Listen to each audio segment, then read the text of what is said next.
ఆత్మీయ సోదరులారా, ఈరోజు జనవరి 22 శుభదినము.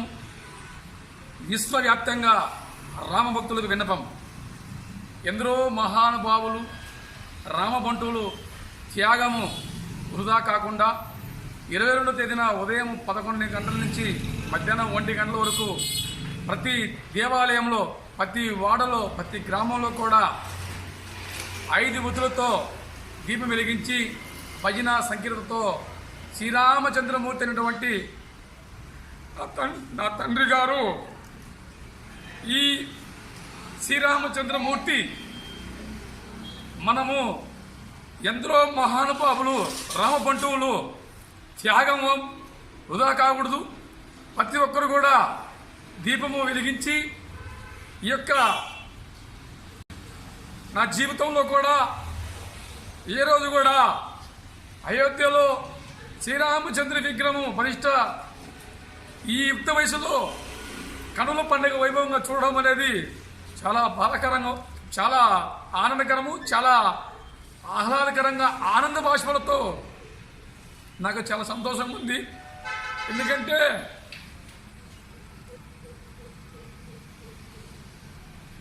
చిన్నప్పుడు ఏదైనా శ్రీరామనవమి పండుగ వచ్చినప్పుడు చిన్న వయసులోనే చాలా అంగరంగ వైభవంగా చేసుకునే వాళ్ళము.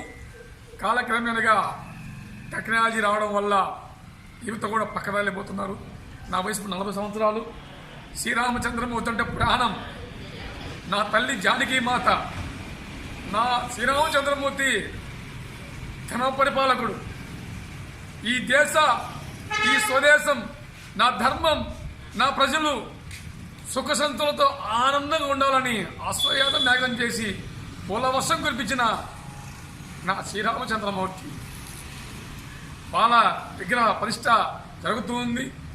కనుల పండుగ వైభవంగా ప్రతి ఒక్కరు కూడా రామబంటుల యొక్క త్యాగము ఈరోజు ఈ దీపము పరబ్రహ్మ స్వరూపమైనటువంటి ప్రతి ఒక్కరు కూడా వెలిగించాలని ఈ యొక్క నేను మాట్లాడే ముందు 2 మాటలు మాట్లాడుతూ